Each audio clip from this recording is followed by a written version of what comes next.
मैं आप सभी का प्रभु यीशु मसीह के पवित्र नाम में आज स्वागत करता हूं। आज के इस शाम को जो खुदा ने हमें ये अवसर दिया है, परमेश्वर की इच्छा का घर और फिर परमेश्वर की इच्छा का विवाह। विवाह सब बातों में बड़े आदर का विषय माना गया है पवित्र शास्त्र बाइबल के अनुसार से, और हम उन भेदों को खोलते चले जा रहे हैं जो पवित्र आत्मा के द्वारा हमें मिलता चला जा रहा है। हम तो अपने परमेश्वर की संतानें हैं जिसे उसने न सिर्फ चुना है परंतु चुनकर बुलाया भी तो है। सारी बातें टल जाएंगी लेकिन परमेश्वर का कलाम जो उसके मुख से निकला है वो कभी भी नहीं खाली जाता है। आत्मा और वो खुदा की आत्मा ही हमें चलाती है। यदि आपने परमेश्वर की आत्मा पाया है तो आत्मा आपको वचन के अनुसार आपकी जिंदगी को लेकर जाएगा। इसीलिए नीति वचन 3, 5 और 6 हमारे लिए निश्चित तौर से है। मेरे साथ जितने लोग जुड़ रहे हैं, मैं आप सभी का नाम तो नहीं ले पाऊंगा, लेकिन परमेश्वर आप सभी को बहुत आयत की आशीष दे। प्रेज द लॉर्ड, जय मसीह की, हालेलुया, परमेश्वर को महिमा मिले। आप सभी का मैं हृदय से स्वागत करता हूं और परमेश्वर के सिंहासन के सामने हम एक मन एक विचार होकर इस वक्त आते हैं अपने खुदा के समीप में। आइए उस लाइव पे चलने से पहले अपने आप को परमेश्वर के हवाले करें। महान महान महान परमेश्वर, आप जो सृष्टि के कर्ता हैं, आपने हमारे लिए सुंदर सुंदर योजनाएं बनाई हैं। आपकी कल्पनाओं में पीड़ा और दुख कभी नहीं है प्रभु मनुष्य की जिंदगी में, लेकिन हमने जाने और अनजाने में लूसीफर को अपनी जिंदगी में स्थान दिया, जो कि हमारा हमेशा से अनादि काल से हमारा शत्रु रहा है। लेकिन हम पवित्र आत्मा आपका भी धन्यवाद करते हैं कि आप हमारी सहायता के लिए और उन भेदों में और हमें तैयार करने के लिए हमारे साथ हैं। हमारे घरों को इस वक्त हम आपके पवित्र सामर्थी सुरक्षा में देते हैं। प्रभु जी, स्वर्ग अपना नियंत्रण ले, स्वर्ग के दूत हमारे चारों ओर अपना पवित्र बाड़ा बांधे और पवित्र यीशु मसीह का लहू हमें चारों ओर से घेर कर रखने पाए। पवित्र सामर्थी आग हमें चारों ओर से घेर कर रखने पाए। खुदा की पवित्र सामर्थ हमें पूरी तरह से घेर कर रखे। हमारी देह, प्राण और आत्मा सब कुछ आपके हवाले है। प्रभु यीशु मसीह के पवित्र नाम में आमीन, आमीन, आमीन, आमीन। आइए बिल्कुल नई आराधना जो प्रभु के नाम से है, उस पवित्र आत्मा को मांगिए। कल की लाइव के बाद आत्मा ने कहा तू बैठ और मेरे साथ थोड़ी सी आराधना कर। मैंने कहा प्रभु थोड़ी नहीं, मुझे पूरा चाहिए। और परमेश्वर ने ये नई इबादत मुझे दी जो मैं आपके सामने इस वक्त मैं लेकर आता हूं। आइए इन गीतों को सुनते हैं। आत्मा, आत्मा, खुदा की आत्मा।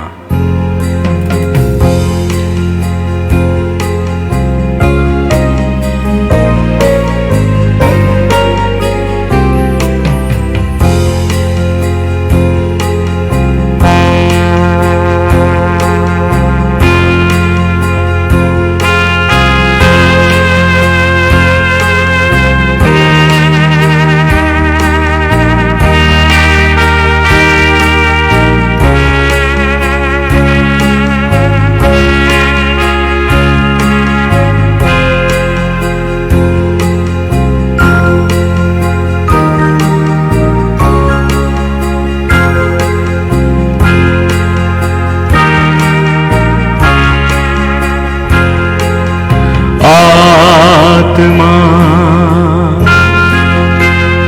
खुदा की आत्मा मैंने पाया। खुदा की आत्मा, आत्मा,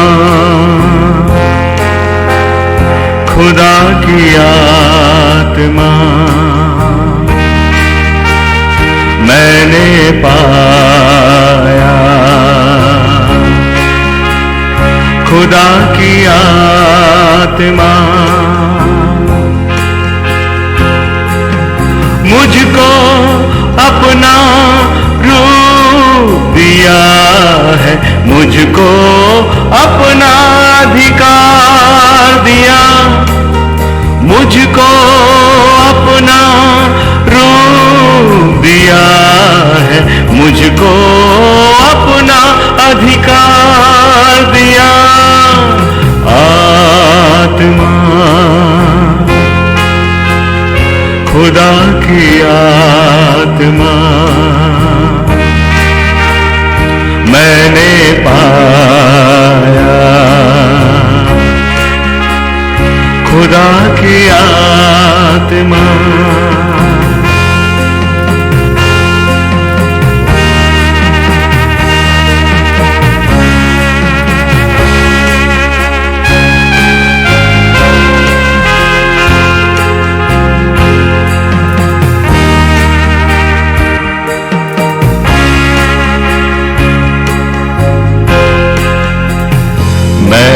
जमीन पर वो आसमां पर मुझको देखे वो हर पल मैं हूँ जमीन पर वो आसमां पर मुझको देखे वो हर पल उसकी आंखों में प्यार उसकी बातों में प्यार उसकी आंखों में प्यार उसकी बातों में प्यार आत्मा खुदा की आत्मा मैंने पाया खुदा की आत्मा आत्मा खुदा की आत्मा मैंने पाया खुदा की आत्मा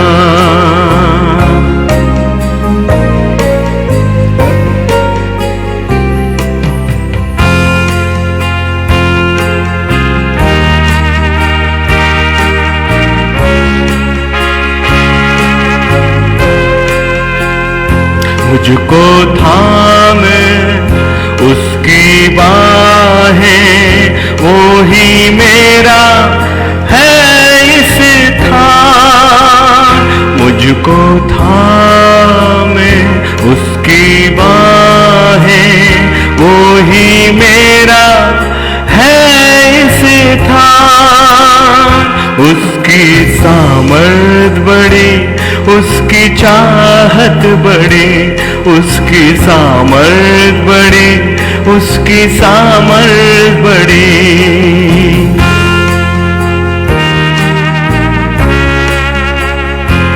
उसकी सामर्थ बड़ी उसकी चाहत बड़ी आत्मा खुदा की आत्मा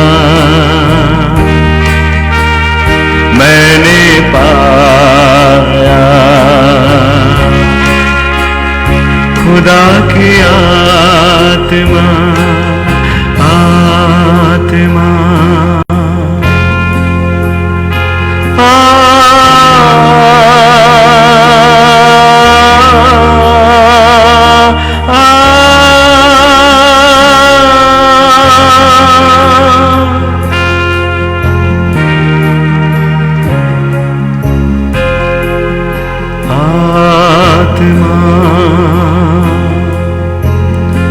तू ही भर हमें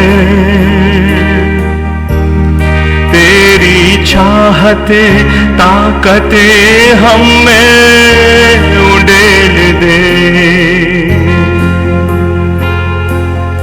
आत्मा तू ही छू हमें तेरी चाहत ताकत से भर दे हमें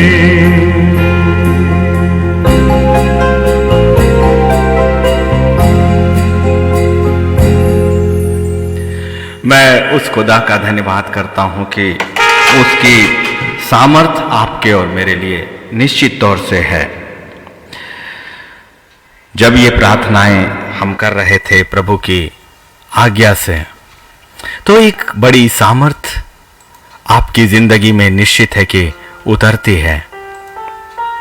वो तो सेनाओं का पवित्र परमेश्वर है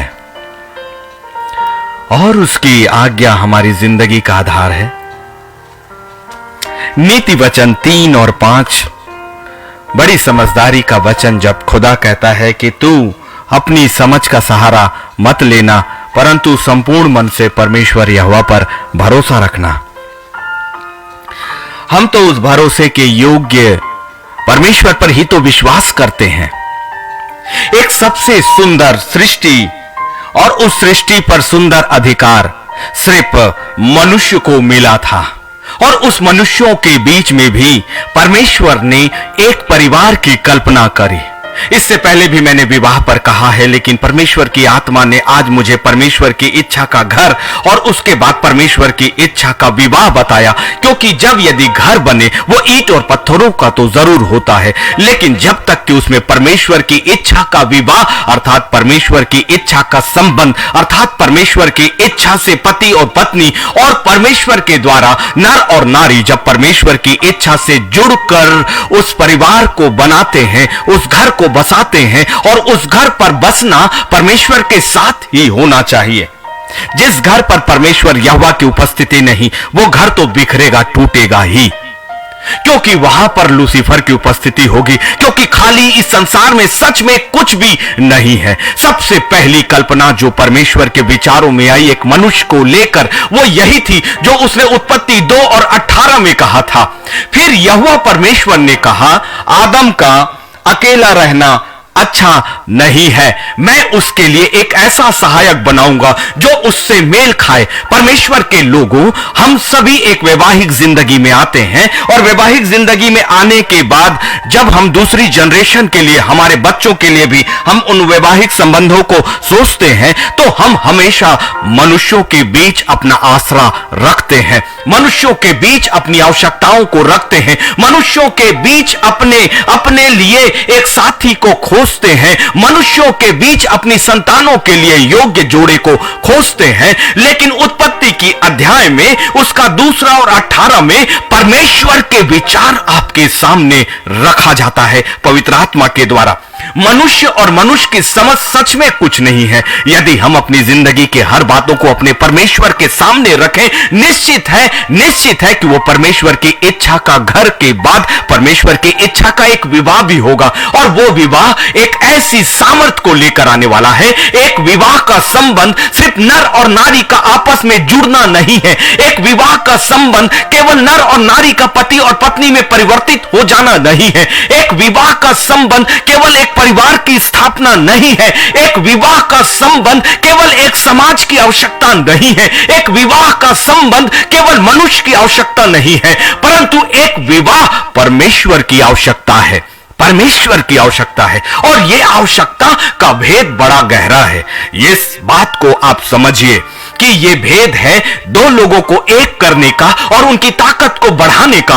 और उनकी ताकत शारीरिक रूप से नहीं, परंतु आत्मिक क्षेत्र में उन 2 नर और नारियों को सम्मिलित कर मनुष्य की शक्ति और सामर्थ को आत्मिक क्षेत्र में बढ़ाने के लिए ये एक परमेश्वर की योजनाएं।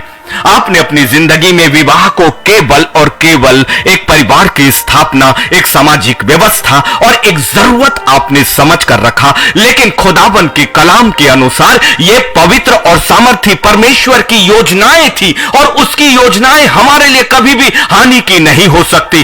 केवल एक मनुष्य को जब उसने अधिकार दिया और उसने उत्पत्ति में जब मनुष्य की अर्थात आदम की सृष्टि करी, और तब उस आशीष और अधिकार को उसने अकेले आदम को नहीं दिया था, उसने उसके लिए एक जीवन साथी बनाया। इसका मतलब यह है कि परमेश्वर के द्वारा दिया गया अधिकार अकेले कभी भी इस्तेमाल पूरी तरह से नहीं किया जा सकता। परमेश्वर की आशीष अकेले इंसान के लिए कभी भी पूर्णता की ओर नहीं जा सकती, क्योंकि यह परमेश्वर की जो आशीष थी वो आदम और हवा को मेल के बाद, अर्थात आदम से हवा की उत्पत्ति करने के बाद परमेश्वर ने सम्मिलित रूप से आदम और हवा को, जब उन्हें पति और पत्नी के रूप में उसने एक परिवार की कल्पनाएं की और तब उसके बाद उसने आशीष दी। परमेश्वर खुदाबंद यदि ये चाहते तो वे आदम को भी आशीष मिल सकती थी और फिर हवा को उसकी सहायक के रूप में वो बना सकता था, लेकिन नहीं। जो आशीष परमेश्वर के वचन से दी गई वो सम्मिलित रूप से पति और पत्नी को दी गई। उत्पत्ति उसका 2 अध्याय उसका 18वां कलाम में फिर यहोवा परमेश्वर ने कहा, आदम का अकेला रहना अच्छा नहीं, मैं उसके लिए एक ऐसा सहायक बनाऊंगा जो उससे मेल खाए, जो उससे मेल खाए, जो उससे मेल खाए। इसलिए पति और पत्नी एक ऐसे मनुष्यों के बीच से लिए जाते हैं जो एक दूसरे से मेल खाते हैं। और सबसे बड़ा मेल केवल संसार के शरीरों का मेल नहीं है, परंतु परमेश्वर आत्मिक है और आत्मिक परमेश्वर ने आत्मिक रूप से मनुष्य को पहले अपने विचारों में बनाया और उसके बाद उसकी कल्पना उसके हाथों अर्थात पवित्र आत्मा के सामर्थ्य से एक उत्पत्ति के रूप में सामने आई। परमेश्वर के अनुसार, उसके विचार के अनुसार एक पुरुष के लिए एक वो महिला, वो पत्नी उसने कल्पना की जो उससे मेल खाए। और ये मेल केवल शरीर का नहीं परंतु ये आत्मिक मेल भी है, सबसे बढ़कर आत्मिक मेल। इसलिए सही जोड़ा, सही योजनाएं वो है जो एक दूसरे की आत्मिक जीवन से जो जुड़े होते हैं। एक ही आत्मा, एक ही विचार परमेश्वर के सिंहासन के सामने एक साथ आना और लूसीफर के विरोध में एक साथ खड़े होना, तब वो आशीष नर और नारी को एक साथ सम्मिलित रूप से जाती है।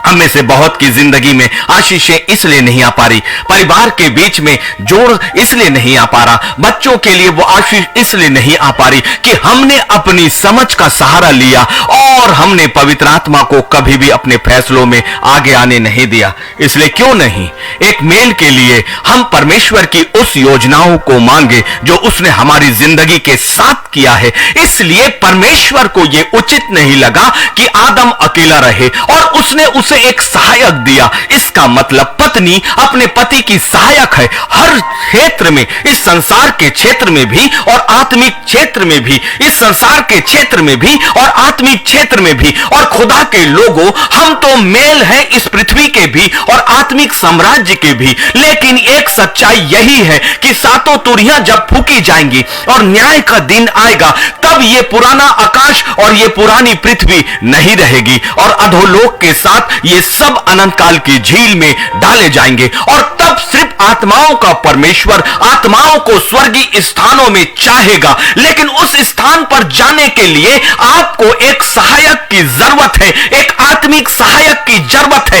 एक अकेला मनुष्य उतनी आत्मिक उन्नति को अकेले प्राप्त नहीं कर सकता जब वो पति और पत्नी के रूप में सम्मिलित रूप से परमेश्वर के सिंहासन के सामने एक साथ आते हैं। और एक ऐसा परिवार, एक ऐसा नर और नारी जो मनुष्यों की इच्छा से नहीं परंतु पवित्र परमेश्वर की इच्छा से जुड़ा होता है, क्योंकि अल्फा और ओमेगा तो वही परमेश्वर है। इसलिए वो एक ऐसा सहायक जो उससे मेल खाए। और आत्मिक क्षेत्र में खोजना मनुष्य की सीमाओं में बिल्कुल भी संभव नहीं है। शारीरिक क्षेत्र में, इस संसार के क्षेत्र में, इस दुनिया के उन परिस्थितियों में आप एक जोड़े को अपने लिए और अपनी संतानों के लिए खोज सकते हो, लेकिन आत्मा को आप देख नहीं सकते, आत्मिक उन्नति को आप जान नहीं सकते। इसलिए पिता परमेश्वर के सिंहासन के सामने आने के सिवा हमारे पास और कोई दूसरा उपाय है ही नहीं। इसलिए तो पवित्र आत्मा के द्वारा जो नीति वचन 3, 5 और 6 में कहा गया है कि तू अपनी समझ का सहारा मत लेना परंतु संपूर्ण मन से परमेश्वर यहोवा पर भरोसा रखना। इसलिए अपने लिए हम उस सहायक को मांगे जो पिता परमेश्वर की ओर से नियुक्त किया गया है। जब परमेश्वर ने हवा की उत्पत्ति आदम की हड्डियों से किया, उसकी पसली से किया, और जब वो आदम के सामने लाई गई तो आदम के मुख से एक वाणी निकली थी। वो वचन ये था जो उत्पत्ति 2 और उसके 23 में है। और आदम ने कहा, यह मेरी हड्डियों में की हड्डी और मेरे मांस में का मांस है। एक नारी जब पत्नी के रूप में एक पति के साथ सम्मिलित की जाती है, पवित्र परमेश्वर की योजनाओं के अनुसार एक आत्मिक जोड़ा जब बनाया जाता है, जब स्वर्ग के विचारों के द्वारा यिर्मयाह 29:11 जब 2 नर और नारियों के बीच में लागू होता है, कोई भी चीज परमेश्वर की सोच और विचारों से बाहर नहीं होती। ऐ पुरुषों, ऐ पतियों, ये आप जान लो कि खुदाबंद के वचन के अनुसार आपकी वो सहायिका जिससे परमेश्वर ने आपको दिया है, जिसकी वैल्यू और अहमियत अभी आपके मन मस्तिष्क और विचारों पे नहीं है, लेकिन एक पति की अहमियत स्वर्ग में बहुत ज्यादा है और एक पत्नी की अहमियत भी स्वर्ग में बहुत ज्यादा है, क्योंकि यही वो 2 रिश्ते हैं जो स्वर्गीय परमेश्वर की ओर से सबसे पहले बनाए गए और जोड़े गए। आदम ने एक ही चीज कही कि ये मेरी हड्डियों में की हड्डी और मेरे मांस में का मांस है, लेकिन अभी के पति, अभी के पुरुष उस महिला को किसी और की जगह से आई हुई एक व्यक्तित्व, एक महिला समझता है जो परमेश्वर के विचारों के बिल्कुल भी विरुद्ध है, जो परमेश्वर के कलाम के बिल्कुल भी विरुद्ध है। हर पतियों के लिए, हर पति के लिए यह बात सामने लाता है पवित्र शास्त्र कि उसकी पत्नी जो परमेश्वर ने उसे दिया है वो उसकी हड्डियों में की हड्डी और उसकी मांस में का मांस है, वो उसका अपना शरीर, उसका अपना तन है। इसलिए नर ने उसका नाम नारी रखा, क्योंकि वो नर में से निकाली गई है। आपकी पत्नी, आपकी होने वाली पत्नी परमेश्वर की योजनाओं के अनुसार आपके शरीर का हिस्सा है, और ये शरीर परमेश्वर ने आपकी माता के गर्भ में अपने हाथों से रचा है। इसलिए जब परमेश्वर उन्हें एक बनाता है, जब वो पति और पत्नी के रूप में आते हैं, अब वो अलग अलग देहों के रूप में परमेश्वर को नजर नहीं आते, क्योंकि सबसे पहली उत्पत्ति जो नारी की गई वो नर की देह से ही थी। इसलिए इस संसार के बाकी सारे नर और नारियां जितनी हैं वो अलग अलग शरीरों पर है, लेकिन जब वो पवित्र आत्मा के द्वारा और पवित्र परमेश्वर की उपस्थिति में आकर और आत्मिक जो खोज है उस जगह से वो जब परमेश्वर की ओर से कोई स्त्री जब पति को प्राप्त करती है और जब परमेश्वर की ओर से कोई पुरुष एक पत्नी को प्राप्त करता है, मैंने कहा ना, संसार की ओर से नहीं, संसार की समझ से नहीं। इसलिए हमने जो गलतियां करी है अपनी जिंदगी में वो यही कि हमने अपनी समझ का सहारा लिया। सबसे महत्वपूर्ण रिश्ता, सबसे मनुष्य की जिंदगी का सबसे बड़ा हिस्सा एक विवाह का संबंध ही तो है। एक पति और पत्नी के संबंध से बढ़कर इस संसार में और कोई दूसरा रिश्ता हो ही नहीं सकता। लेकिन अभी लूसीफर ने हमें असत्य की बातों में लाकर हमारे पारिवारिक जीवन को छिन्न भिन्न कर दिया है। सबसे बड़ा हमला अभी हमारे वैवाहिक संबंधों पर है, और खासकर उन वैवाहिक संबंधों पर जो परमेश्वर की इच्छा के अनुसार बनाए गए हैं, क्योंकि वो उन आशीषों को जो सम्मिलित रूप से पाया गया है, ये आशीष शैतान के विरोध एक आत्मिक हथियार है। इस पृथ्वी पर उसका अधिकार है, लेकिन अब परमेश्वर ने पति पत्नी को सम्मिलित रूप से वो अधिकार दिया। इसीलिए एक पति के लिए उसकी पत्नी उसकी हड्डियों में के हड्डी और उसके मांस में का मांस है, क्योंकि वो उसी नर से निकाली गई है। हमारी सोच में हमने किस किस जगह पर अपने आप को, अपनी समझ को फैला कर रखा है, जबकि परमेश्वर का कलाम आपके लिए और मेरे लिए कुछ और बातों को कहता है, जो इब्रानियों 13 और उसके 4 में है। जो कलाम, जो परमेश्वर का वचन है, उससे बाहर यदि हम अपनी जिंदगी को लेकर गए, कभी भी हमारी जिंदगी उन आशीषों को प्राप्त नहीं कर पाएगी। और सबसे भयानक बात यह है कि हम उस नए यरूशलेम में प्रवेश करने के योग्य ही नहीं होंगे। इसलिए परमेश्वर की इच्छा का विवाह, परमेश्वर की इच्छा का विवाह यदि वो विवाह किसी और तरह से है, तो आओ हम संभालें अपने कुंबों को, आओ हम संवारें अपने परिवार को। और अब यदि हमने अपनी इच्छाओं से अपना घर बसाया, तो अब परमेश्वर को हमारे परिवार, हमारे विवाह के बीच में आने दो, क्योंकि अभी भी अवसर है, अभी भी अवसर है, अभी भी अवसर है, अभी भी अवसर है, क्योंकि खुदावन का वचन हमारे साथ है। और लूसीफर के विरोध में यह प्रचार है, क्योंकि इब्रानियों 13 और 4 में एक ही कलाम हमसे कहता है कि विवाह सब में आदर की बात समझी जाए और बिछौना निष्कलंक रहे, क्योंकि परमेश्वर व्यभिचारियों और पर स्त्रीग्रामियों का न्याय करेगा। परमेश्वर न्याय करेगा, परमेश्वर न्याय करेगा उनका जिन्होंने अपने विवाह का आदर नहीं किया और अपने बिछौने को, जो अधिकार पति और पत्नी का है, उसे निष्कलंक रहने की आज्ञा खुदा ने दी है। अभी भी हमारे पास मौका और अवसर है, क्योंकि परमेश्वर व्यभिचारियों और पर स्त्रीगामियों का न्याय करेगा और परमेश्वर के न्याय से कोई भी आत्मा नहीं बच सकती। अभी भी अवसर है आपके और मेरे पास। यदि लूसीफर ने आपकी विवाह की जिंदगी को बर्बाद करके उसे अनादर की वस्तु बनाकर रख दिया, समाज के बीच में, लोगों के बीच में आपके अपने संबंधों को एक निरादर के दृष्टि से उसने फैलाकर रख दिया, तो अभी भी हमारे पास अवसर है। इसीलिए खुदावन का वचन कहता है कि तू अपनी समझ का सहारा मत लेना, परंतु संपूर्ण मन से परमेश्वर यहोवा पर भरोसा रखना। नीति वचन 18 और 22 कहता है, जिसने स्त्री ब्याह ली उसने उत्तम पदार्थ पाया और यहोवा का अनुग्रह उस पर हुआ है। यह कितनी बड़ी आशीष है ना। बहुत से लोग कहते हैं कि हम विवाह नहीं करेंगे, हम अपनी जिंदगी में अकेले रहेंगे, लेकिन वचन के अनुसार परमेश्वर ने हर नर के लिए एक सहायिका बनाई, जो उसकी हड्डी में का हड्डी और उसके मांस में का मांस है। और फिर परमेश्वर की समस्त आशीषें एक लौते एक अकेले मनुष्य को, चाहे वो नर हो या नारी, नहीं दी गई, परंतु परमेश्वर की योजना यह है कि जो निर्माण उसने किया उसका आगे का निर्माण वो नर और वो नारी आगे बढ़कर करे, जो परमेश्वर की योजना का है। क्योंकि जिसने स्त्री ब्याह ली उसने उत्तम पदार्थ पाया। और लोग, आपके अपने रिश्तेदार, आपके अपने परिवार के लोग परमेश्वर के चुनाव का विरोध और निंदा करते हैं। किसी के पति की जिंदगी से उसकी पत्नी को अलग करना, या वो चुनाव जो खुदा ने जिसे उत्तम ठहराया है, उसे मनुष्य को यह अधिकार नहीं कि परमेश्वर की दृष्टि में जो उत्तम है उसके जीवन में, उसके शरीर में, उसके विचारों में वो दोष को निकालें। यह अधिकार खुदा कभी नहीं देता।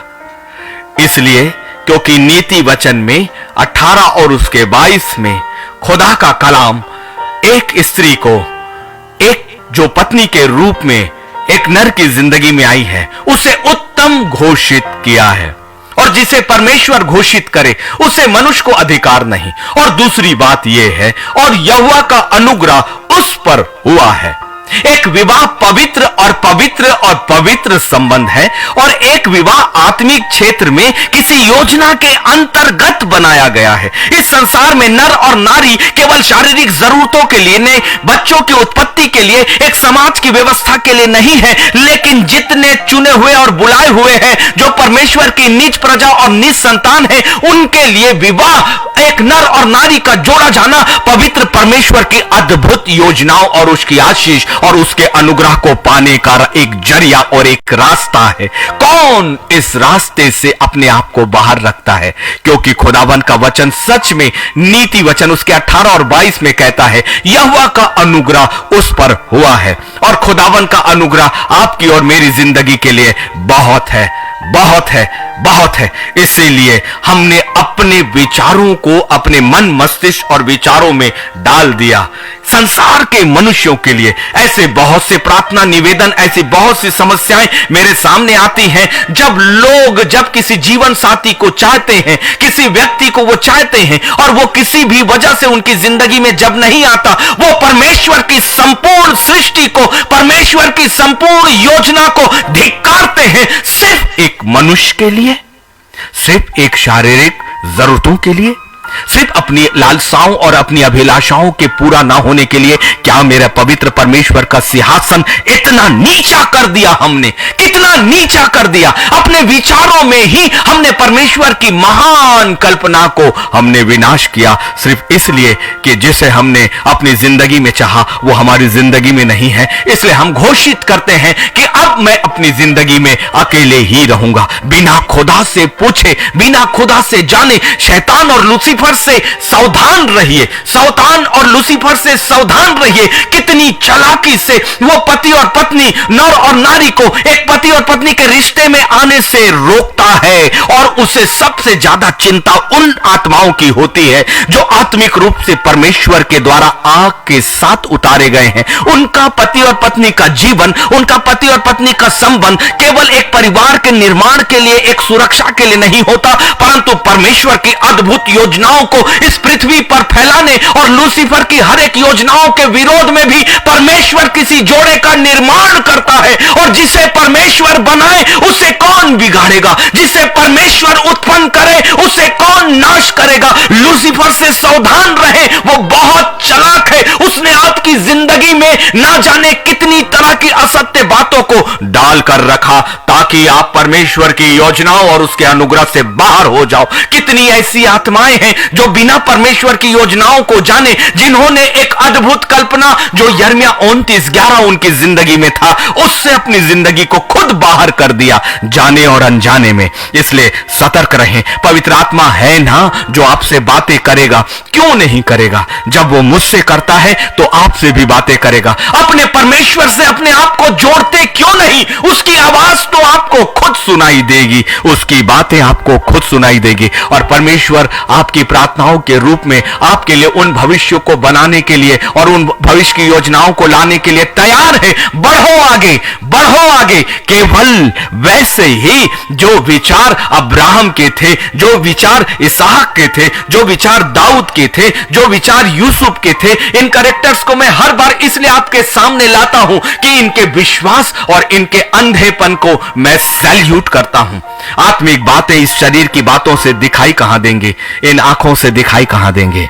बढ़ना होता है परमेश्वर पर विश्वास करके कि जो वो हमारी जिंदगी के साथ कर रहा है वही उत्तम और उत्तम है। क्योंकि यिर्मयाह 29:11 जब आप परमेश्वर के सामने रखकर उसे मांगते हो अपनी जिंदगी के लिए, वो प्रार्थनाएं आपकी कभी भी खाली नहीं जाती। पति और पत्नी के बीच में एक ऐसे प्रेम को, दो तरह के प्रेम है। एक प्रेम लूसीफर का प्रेम है जो स्वार्थ के साथ जुड़ा होता है, जो आवश्यकताओं के साथ जुड़ा होता है, जो एक समझौते के साथ जुड़ा होता है। लेकिन एक प्रेम वो है जो यीशु मसीह का प्रेम, जो स्वर्ग से आया और स्वर्ग का प्रेम है। इसीलिए यूहन्ना 3:16 ने आपसे मुझसे कहा ना कि परमेश्वर ने जगत से ऐसा प्रेम किया। वही प्रेम यदि आत्मिक रूप से आपकी जिंदगी में है तो वही प्रेम आपकी जिंदगी में आएगा और वो प्रेम फैलेगा आपसे होकर आपकी पत्नी के प्रति और एक पत्नी का अपने पति के प्रति।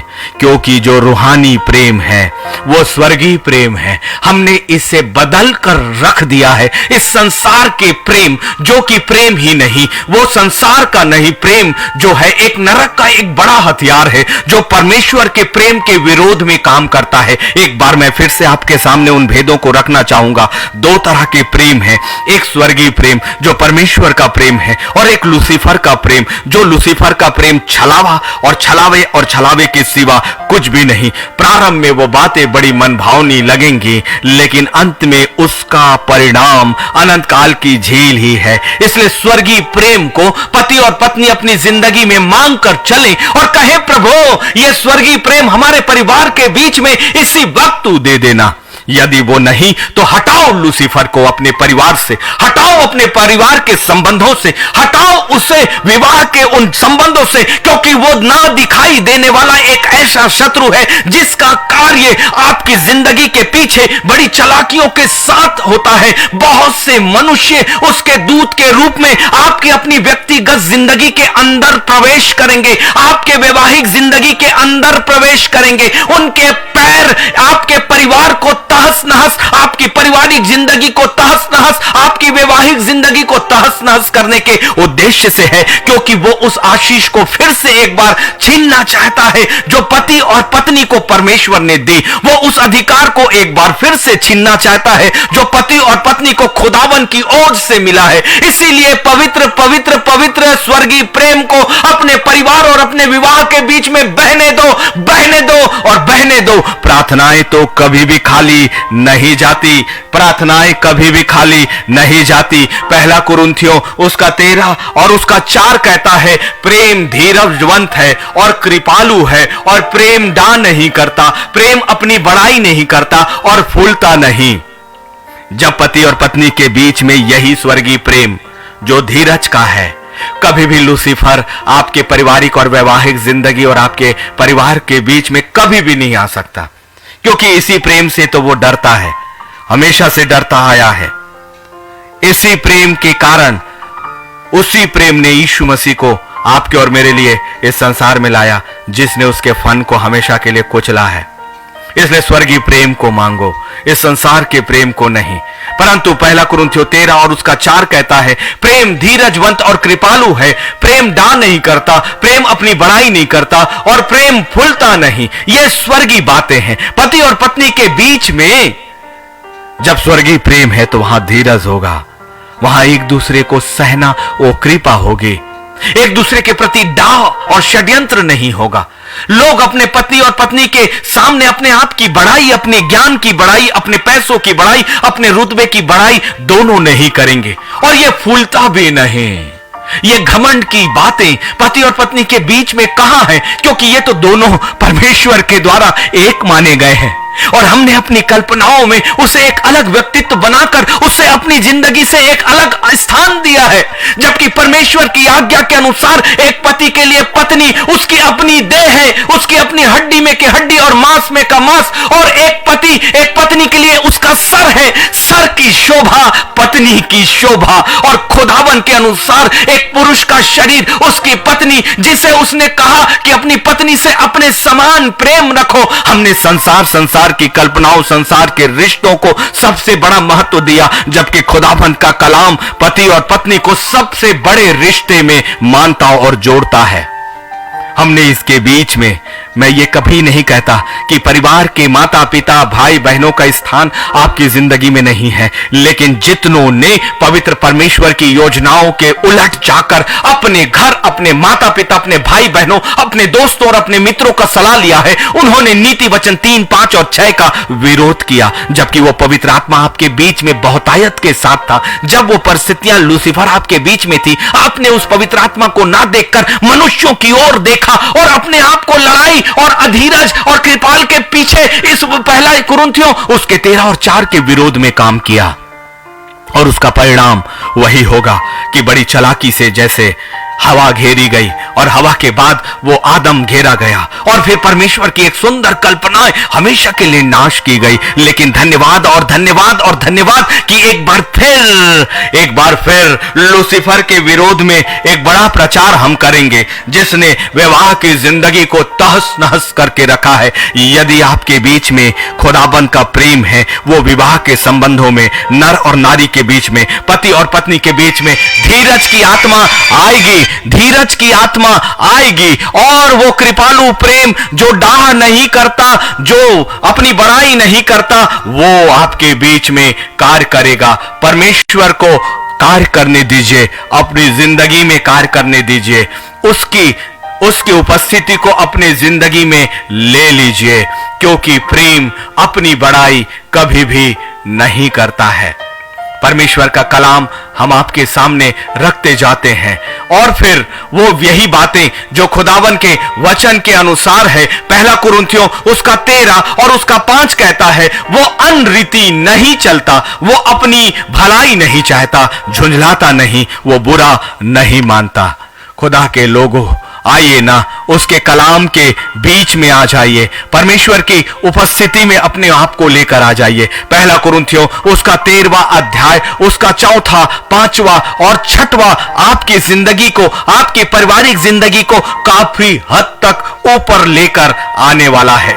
अपने परमेश्वर के सामने अपने विवाह के संबंधों को, अपने रिश्तों को लेकर आए। यदि कुछ टूट रहा है तो अभी भी बिगड़ा कुछ भी नहीं है। खुदा की आंख को अपनी जिंदगी में अभी का अभी इसी वक्त ले लीजिए।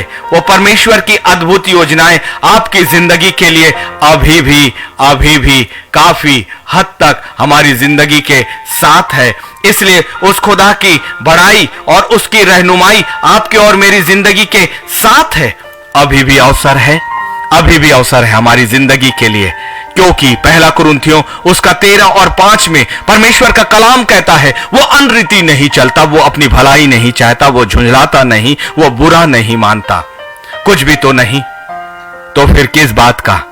एक ही बात कि शैतान और लूसीफर को अपनी जिंदगी में, अपने पारिवारिक जिंदगी में और उन मनुष्यों को जो उसके एक दूत के रूप में आपकी जिंदगी के बीच में स्थान रखते हैं, उन्हें कभी भी अवसर मत दीजिए। पहला कुरिन्थियों 13 और 6 कहता है, कुकर्म से वो आनंदित नहीं होता, परंतु सत्य से वो आनंदित होता है।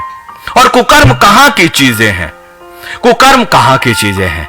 इस संसार की ना, इस संसार के लूसीफर की ना, जिसने आपकी और मेरी जिंदगी को हमेशा एक तबाही की ओर रखा है। और उस परमेश्वर की ओर से हम परमेश्वर का धन्यवाद करते हैं कि उसका जीवित कलाम आज आपके और मेरे लिए इस जगह पर है। इसलिए उस प्रेम को ले लो जो सत्य के साथ है और जो सत्य की आत्मा के साथ है। इसलिए पहला कुरिन्थियों उसका 13 और उसका 7 कहता है, वो सब बातें सह लेता है और सब बातों की प्रतीति करता है, सब बातों की आशा रखता है और सब बातों में धीरज भी धरता है। यदि पहला कुरिन्थियों 13 और का अध्याय यदि आपकी जिंदगी में आ जाए, तो एक पति और पत्नी की जिंदगी में लूसीफर कभी भी प्रवेश नहीं करेगा। वास्तविक चीजों में आइए, क्योंकि पहले कुरिन्थियों के 13 और उसके 8 में एक भयंकर बात है, प्रेम कभी टलता नहीं, प्रेम कभी टलता नहीं। इसलिए जो पति और पत्नी स्वर्गीय प्रेम से जुड़े होते हैं, उनका वैवाहिक संबंध कभी भी टलेगा नहीं, वो अटल रहेंगे। क्योंकि खुदावन का वचन ये कहता है, भविष्यवाणियां हो तो समाप्त हो जाएंगी, भाषाएं हो तो जाती रहेंगी, ज्ञान हो तो मिट जाएगा, लेकिन एक ऐसा संबंध जो पवित्र परमेश्वर के प्रेम के द्वारा जुड़ा हुआ है, वो कभी भी नहीं टलेगा। वो अपना परिणाम आपको दिखाएगा ही दिखाएगा। नई यरूशलेम की तैयारी वो कराएगा, क्योंकि पति और पत्नी जो आत्मिक रूप से जुड़ते हैं, जो स्वर्गीय प्रेम से जुड़ते हैं, उनके बीच में संसार का प्रेम, लूसीफर का प्रेम कभी भी नहीं आ सकता, न कभी आएगा। इसलिए धन्यवाद दीजिए।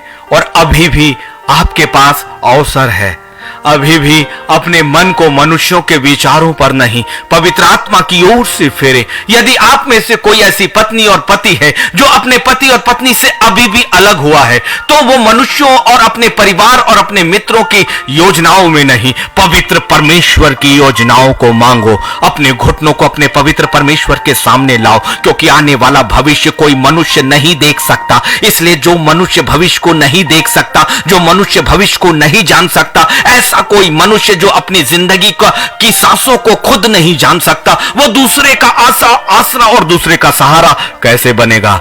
सिर्फ एक ही जगह है, पवित्र सिंहासन, पवित्र सिंहासन, पवित्र सिंहासन। वो परिस्थितियां ठीक होंगी या नहीं, ये तय करेगा वो खुदा। ये अधिकार उस खुदा के पास है। अपनी समझ का सहारा मत लो, परंतु पवित्र परमेश्वर के सिंहासन के सामने आकर पूछो कि खुदावन, हमारा ये रिश्ता तेरी दृष्टि में क्या है, और तेरी दृष्टि में मेरी जिंदगी के लिए एक विवाह क्या है, तेरी दृष्टि में मेरी जिंदगी के लिए एक वैवाहिक संबंध तू कैसे जोड़ना चाहता है पिता। तेरी योजनाएं मेरी जिंदगी के साथ क्या है? मुझे वो प्रेम चाहिए, वो जीवन साथी चाहिए, वो सहायिका चाहिए, वो मेरी हड्डी का हड्डी और मांस का मांस, और मेरे लिए वो पुरुष और वो स्त्री चाहिए जो तेरे प्रेम को से बंधा हुआ, तेरी योजनाओं से बंधा हुआ मेरी जिंदगी के लिए तूने तय किया। यदि मैंने अपनी जिंदगी में अपनी समझ का फैसला किया, यदि मनुष्यों की समझ का मैंने फैसला किया, खुदावन खुदावन खुदावन खुदावन, तेरे पवित्र सामर्थी जगह से तेरे विचारों की योजना को मैं अभी इसी वक्त यीशु मसीह के नाम से मांगता हूं। नीति वचन 21:9 कहता है, लंबा चौड़ा घर यदि हो जाए, एक बड़ा परिवार यदि हो जाए, आप अपनी जिंदगी में सब कुछ हासिल करो, धन दौलत संपत्ति मान और सम्मान, लेकिन नीति वचन 21:9 कहता है, लंबे चौड़े घर में झगड़ालू पत्नी के संग रहने से छत के कोने पर रहना उत्तम है। ये वचन है परमेश्वर का। एक ऐसा घर जो आपने निर्माण तो कर लिया, एक ऐसा घर जो आपने ईंट और पत्थरों का तो बना लिया, एक ऐसा घर जो सुंदर दिखाई तो देता है, एक ऐसा घर जिसके घर के सामने गाड़ियां खड़ी हो सकती हैं, फलता फूलता वो दिखता है, लेकिन जिस घर के अंदर झगड़े हैं, जिस घर के अंदर झगड़े हैं, परमेश्वर कहता है कि एक कोना तुम्हारे लिए उत्तम है। फिर भी हमने किस तरह से अपनी जिंदगी और अपने परिवार को बसा कर रखा है। केवल एक घर को बसाकर हमने सोचा कि एक विवाह बस गया, कभी नहीं। केवल एक घर को सजाकर हमने सोचा कि एक विवाह सज गया, कभी भी नहीं। केवल एक घर को दिखाकर हमने सोचा कि एक विवाह देखने योग्य हो गया, कभी भी नहीं, कभी भी नहीं, कभी भी नहीं। लूसीफर को मौका मत दीजिए, अभी भी आपके पास मौका है। यदि आपके अपने परिवार में कुछ टूटा है तो अभी भी परमेश्वर का सिंहासन ही आपको सत्य और सत्य की बातों को बताएगा। यदि आपके बच्चों के लिए भविष्य आपको चाहिए तो अभी भी पवित्र परमेश्वर का सिंहासन ही अपनी योजनाओं को आपकी जिंदगी में लेकर आएगा। नीति वचन 3, 5 और 6 एक बार फिर कि तू अपनी समझ का सहारा मत लेना। परमेश्वर की इच्छा का विवाह परमेश्वर की इच्छा के द्वारा होगा, और परमेश्वर की इच्छा यही है कि एक आत्मिक जोड़ा वो आपको देना चाहता है। शरीर के जोड़े शरीर की अभिलाषाओं तक रहेंगे, वो लूसीफर के नियंत्रण में रहेंगे, लेकिन परमेश्वर की योजनाओं का साथी एक आत्मिक साथी होता है। परमेश्वर दो आत्माओं को जो उसकी आत्मा से मिली होती है, एक मेल के साथ एक सामर्थी जिंदगी के लिए एक योद्धा बनाकर आपको इस संसार में उपयोग करना चाहता है, ताकि आप भी फूलो फलो, आपकी संतानें भी फूले फले। आपकी जिंदगी में जो दुख आंसू और पीड़ा शैतान ने दिया, जो पारिवारिक संबंधों में लाकर उसने दिया, परमेश्वर हमेशा के लिए उसे खत्म करना चाहता है। अभी भी हम अपना न्याय संसार के न्यायाधीशों और संसार के वकीलों के बीच में खोज रहे हैं। मेरे पास भी एक लॉ की मास्टर डिग्री है, और जब मैं कल का दिन मैंने एक जोड़े के लिए गया और मैं कोर्ट गया, लेकिन उस कोर्ट में मैं उन्हें अलग करने के लिए नहीं, मैंने मेल मिलाप के पेपर्स वहां तैयार करवाए और परमेश्वर का धन्यवाद किया। जब हमने उस केस को लिया, हमने पुलिस के लिए एप्लीकेशन तैयार किया, सारी योजनाएं थी, सारा मैंने इंटरव्यू ले लिया, सारी बातें मैंने अपनी समझ में रख लिया, सारे विचार मैंने कर लिए कि अब इसे प्रारंभ कहां से करना है। क्योंकि जब हम एक प्रारंभ करते हैं तो हम अंत का भी सोचते हैं कि इस क्लाइंट के साथ हमें अंतिम परिणाम को क्या लाना है। लेकिन मेरे पास खुदा का वचन था, खुदा ने मुझे ये डिग्री लूसीफर की सहायता के लिए नहीं, लूसीफर के विरोध में युद्ध करने के लिए दी। उस जगह पर जहां वो सबसे ज्यादा कार्य करता है, खुदावन हमारे पैरों को उस जगह पर लेकर जाता है। जब मैंने वो सारी चीजें तैयार कर ली, मैं अपने पवित्र परमेश्वर के सामने आया और कहा, खुदावन ये तो मेरे विचार हैं, लेकिन खुदावन इन बातों को तू इस वक्त से एक ऐसी बातों में ले जाना जो तेरे विचारों का है, जो तेरे विचारों का है। और मैंने कहा कि प्रभु तू मेल मिलाप की आत्मा वाला परमेश्वर है, पति और पत्नी तो तेरे द्वारा दिया गया एक अधिकार है मेरे खुदावन। ये संसार भले मुझे उस न्यायालय पर इन्हें अलग करने का कारण समझेगा, लेकिन तेरी वेदी के सामने मैं तेरे कारणों को, तेरी इच्छाओं को मांगता हूं। कुछ अद्भुत युक्तियों को कर मेरे परमेश्वर, कुछ अद्भुत युक्तियों को कर। और खुदा ने हमें मना किया कि मैं उस थाने के एप्लीकेशन को दूं। उस शाम उसने मुझे रोका और उसी रात को उस लड़की ने मुझे मैसेज करके बताया कि उसके पति ने एक कंप्रोमाइज का लेटर तैयार किया है जो समझौते का है, और कोई सादा कागज नहीं था, वो कोर्ट के पेपर्स उसने तैयार करके उसे भेजे। This is the wonderful God जिसके लिए हम सालों लड़ाइयां लड़ते हैं। खुदावन ने कुछ ही घंटों में वो परिणाम हमें दे दिया, क्योंकि अब हमारी युद्ध लूसीफर के समान नहीं है, आत्मिक साम्राज्य के समान है। बचो, उस लूसीफर से बचो। और परमेश्वर की इच्छा का विवाह यदि नहीं हुआ तो परमेश्वर की इच्छा में विवाह, और उसकी इच्छा के साथ ही हमें देगा वो परमेश्वर। हमारी खोज तो वही होगी। और यदि कोई विवाह बिगड़ा है तो परमेश्वर की वेदी के सामने आओ। जैसे उन पति और पत्नी को अलग करने से पहले मैं परमेश्वर की वेदी के सामने आया कि खुदावन तेरी योजना क्या है, और मैं अपने खुदा के सामने रोने लगा, कितना अद्भुत मेरे परमेश्वर, कितना अद्भुत। और अब मैं तेरे उन प्रकाशनों को जान गया जब तूने मुझे क्यों कहा कि तू लॉ की एक डिग्री ले, इसलिए कि उस स्थान पर भी खुदावन हमें शरीर के रूप में इस्तेमाल करता है, इस कैमरे के सामने भी और उस न्यायालय के सामने भी जहां लूसीफर ने खुदा की संतानों को विखेरने का काम किया। अब मुझे समझ आने लगा कि मेरे वो काले कोट की ताकत लोगों को अलग करने के लिए नहीं, परंतु मेल मिलाप जो स्वर्ग का प्रेम है, जो पहला कुरिन्थियों में हमने प्रचार किया, उससे उसने दिया ताकि हम लोगों की जिंदगी में एक आशीष के रूप में उसे फैला दें। इसलिए प्रार्थना की ताकत सबसे बड़ी है। इसलिए नीति वचन 19 और उसका 24 कहता है, एक बात, घर और धन पुरखाओं के भाग में, परंतु बुद्धिमती पत्नी यहोवा ही से मिलती है। इन गहराइयों पर आइए, एक एक शब्द की गहराइयों पर आइए। नीति वचन 19 और उसका 14, घर और धन जो हमारी संपत्ति है वो पुरखाओं के भाग से हमें मिलता है, परंतु बुद्धिमती पत्नी अर्थात परमेश्वर की योजना का जोड़ा ये केवल पत्नी के लिए ही नहीं है, ये पति और पत्नी का संबंध है, क्योंकि पत्नी एक रिश्ते के साथ होती है। इसलिए यदि वो नर है और नारी है, और यदि परमेश्वर ने केवल एक पति और पत्नी कहा, तो ये जान लीजिए कि वो दोनों की बातें हैं। और ये कहता है कि बुद्धिमती पत्नी यहोवा ही से मिलती है, यहोवा ही से मिलती है। इसका मतलब हमारे जोड़े, हमारे भविष्य को हमें किसकी ओर ताकना चाहिए? परमेश्वर की ओर से, क्योंकि जो वचन परमेश्वर का है वो कभी भी खाली नहीं गया। नीति वचन 19-14 आपको कहता है कि सारी चीजें संसार की आपको आपके पुरखों से मिल सकती है, लेकिन एक सही जोड़ा, एक सही आत्मिक जोड़ा केवल यहोवा ही से मिलता है। तो जहां से मिलता है उसी जगह पर अपनी दृष्टि क्यों ना लगाएं, क्यों ना लगाएं, क्यों ना लगाएं। परमेश्वर ने एक आज्ञा दी है, पहला पत्रस उसका 3 और उसके 7 में, हे पतियों तुम भी बुद्धिमानी से पत्नियों के साथ जीवन निर्वाह करो और स्त्री को निर्बल पात्र जानकर उसका आदर करो, और यह समझकर कि हम दोनों के जीवन के वरदान के वारिस हैं, जिससे तुम्हारी प्रार्थनाएं रुक ना जाएं। एक मिनट गौर करिएगा, एक बड़ी सामर्थ है जिस ताकत को, जिस सच्चाई को लूसीफर ने आपसे और मुझसे रोक कर रखा है।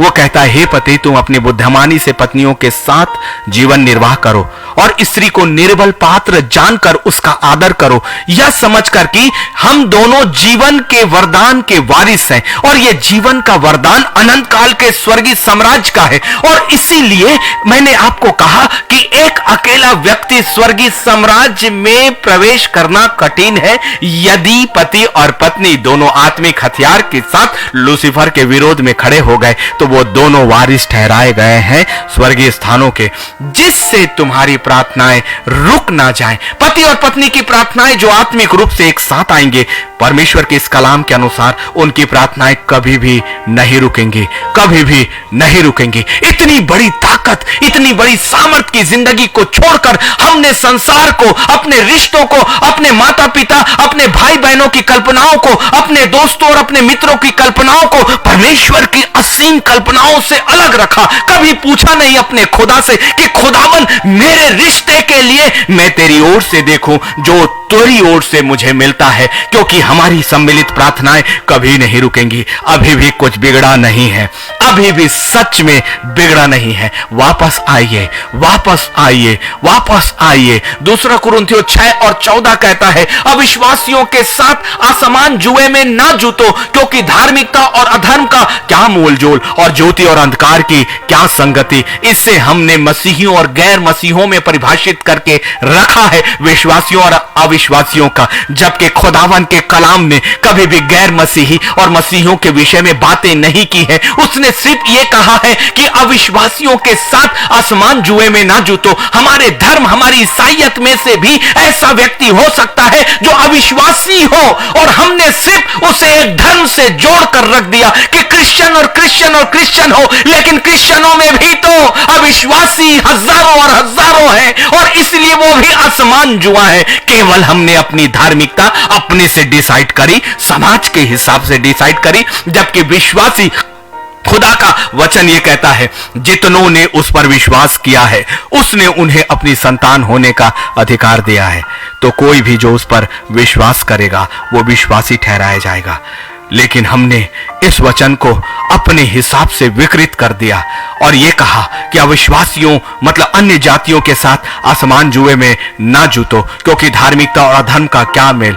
नहीं, परमेश्वर के धर्म के मानने वाले, उसकी आत्मा के साथ चलने वाले ही आपके लिए एक सही व्यक्ति है, सही व्यक्ति है। और परमेश्वर का चुनाव आपकी जिंदगी में किसी भी तरह से, किसी भी जगह से, किसी भी रूप में हो सकता है। एक्सेप्ट इट, उसे स्वीकार करो, क्योंकि पहला पतरस के अनुसार जो विश्वासी है, जो खुदा से प्रेम करता है, वो अपने वैवाहिक जिंदगी में भी प्रेम को लेकर आएगा, क्योंकि सबसे ज्यादा श्रेष्ठ प्रेम को बताया गया। जो खुदा से प्रेम करता है वो अपने पति से भी प्रेम करेगा, जो खुदा से प्रेम करता है वो अपनी पत्नी से भी प्रेम करेगा, जो खुदा से प्रेम करता है वो परमेश्वर की योजनाओं का एक परिवार बसाएगा, जो खुदा से प्रेम करता है वो इस जिंदगी में सर्वश्रेष्ठ से श्रेष्ठ करेगा, क्योंकि पहला पतरस 4 और 8 कहता है सब में श्रेष्ठ बात यह है कि एक दूसरे से अधिक प्रेम करो, क्योंकि प्रेम अनेक पापों को ढांप देता है। यह एक रहस्य है। जब पति और पत्नी के बीच में प्रेम होता है तो सारे पाप जो पति और पत्नी के रिश्तों के बीच में होता है उन्हें कभी भी अवसर नहीं मिलेगा, कभी भी अवसर नहीं मिलेगा। इसीलिए इफिसियों 5 और 25 में आपके सामने रखता हूं, हे पतियों अपनी अपनी पत्नी से प्रेम रखो, जैसा मसीह ने भी कलीसिया से प्रेम करके अपने आप को उसके लिए दे दिया। मसीह और कलीसिया की तुलना की है पति और पत्नी के रिश्तों को। यह सबसे बड़ा महत्वपूर्ण है, क्योंकि मसीह और कलीसिया का रिश्ता स्वर्गीय है। मसीह और कलीसिया का रिश्ता स्वर्गीय है। और जैसे यीशु मसीह हमारा सर है और कलीसिया उसकी देह है, और सर और उस देह का सारा अधिकार कलीसिया रखती है, वैसे ही पत्नी भी पति के हड्डी में के हड्डी और उसके मांस और में का मांस है, वो अधिकार रखती है, अपने पति की हर चीजों पर अधिकार रखती है। और इसीलिए खुदा ने कहा कि वो स्वर्गीय प्रेम जो मुझसे तुम्हें मिला है अपने पत्नी के प्रति उसे फैला दो, उसे फैला दो, उसे फैला दो। इसीलिए इफिसियों 5 और 33 में एक पत्नी के लिए भी आज्ञा है, पर तुम में से हर एक अपनी पत्नी से अपने समान प्रेम रखे और पत्नी भी अपने पति का भय माने। यह सबसे बड़ी आज्ञा है। हमने खुद कितना विकृत कर दिया ना अपने शादीशुदा जिंदगी को, अपने विवाह की जिंदगी को, अपने परिवार को। जो परमेश्वर की कल्पनाओं का था हमने उसे लूसीफर की कल्पनाओं में बदल दिया, अपनी सोच और अपने विचारों में बदल दिया। हमें पता ही नहीं लगा कि कैसे वो धीरे से हमारी जिंदगी को आकर उसने एक बड़ी योजना को तबाह किया है हमारी जिंदगी का। और ना सिर्फ उसने बड़ी योजनाओं को तबाह किया है, परंतु हमें वारिस होने से भी अलग कर दिया नए यरूशलेम में। और हमारी प्रार्थनाओं को कितनी चालाकी से उसने रोक दिया, क्योंकि वो सम्मिलित प्रार्थना जो खुदा के अधिकार के द्वारा और पति पत्नी को जो अधिकार मिला है उसके द्वारा की जाती है, वो प्रार्थनाएं कभी भी नहीं रुकती। सावधान रहें, लूसीफर से सावधान रहें और उसे कभी भी अपनी जिंदगी में आने का अवसर मत दीजिए। परमेश्वर की इच्छा का विवाह, परमेश्वर की इच्छा का विवाह। पवित्र परमेश्वर, हम आपका धन्यवाद करते हैं, हर घर पर आपकी उपस्थिति हो जाए। लूसीफर, मैं तुझे यीशु के नाम पर बांधता और रोकता हूं। यदि किसी भी पति और पत्नी की जिंदगी में तूने किसी मनुष्य के द्वारा, ऐसी अशुद्ध आत्माओं के द्वारा, तेरी अपनी आत्मिक ताकतों के द्वारा यदि तूने कोई बिगाड़ भी किया है तो तुम्हें बाहर जाना ही होगा। उनके भविष्य से हम तुम्हें बाहर करते हैं, हम तुम्हें तोड़ने नहीं देंगे। यीशु मसीह के नाम पर हर टूटा परिवार जुड़े इस वक्त, हर अलगाव यीशु के नाम पर एक हो जाए। यीशु के नाम पर प्रेम की आत्मा बहे उन पति और पत्नी की जिंदगी में। यीशु के नाम पर हर एक वो बातें उनकी जिंदगी से बाहर चली जाएं जिन्होंने उनकी जिंदगी को एक अद्भुत कल्पनाओं में आने से रोका है। लूसीफर, तेरी हर ताकतों को हम यीशु मसीह के नाम से सम्मिलित होकर बांधते हैं, यीशु के नाम पर बांधते हैं। हमारे घरों को पवित्र पवित्र सामर्थ्य सुरक्षा से बांधते हैं, और जो कलाम खुदा का प्रेम है वही प्रेम को हम अपने घरों में मांगते। प्रभु, स्वर्गीय प्रेम, ये संसार का प्रेम नहीं, स्वर्ग का प्रेम, स्वर्ग का प्रेम, स्वर्ग का प्रेम कर अभिषेक, स्वर्ग का प्रेम कर अभिषेक, अभिषेक के रूप में दे प्रभु। बरसा बरसा और बरसा वो प्रेम चारों ओर से हमारे घर, हमारे रिश्तों, हमारे शरीरों को घेर ले प्रभु। आशीष को फैलने दो, आशीषों को फैलने दो, खुदावन के अनुग्रह को फैलने दो, फैलने दो, फैलने दो। अपनी समझ का सहारा मत लो, अपने परिवार की समझ का सहारा मत लो, अपने उन ज्ञानवानों का समझ का सहारा मत लो, लेकिन पवित्र आत्मा और पवित्र आत्मा की बातों को सुनना, पवित्र आत्मा की बातों को समझना, और पवित्र आत्मा जिस दिशा पर लेकर जाए वही फैसला, वही अंतिम, क्योंकि वो स्वर्ग का निर्णय है, और स्वर्ग का निर्णय ही उनकी आत्माओं का निर्णय होता है जो स्वर्ग पर विश्वास करती है। ऐ खुदावन, अपनी समझ और अपने हर एक उस ज्ञान को बड़ी बहुतायत से हर परिवारों पर फैला दे खुदावन, फैला दो, फैला दे प्रभु, फैला दे प्रभु।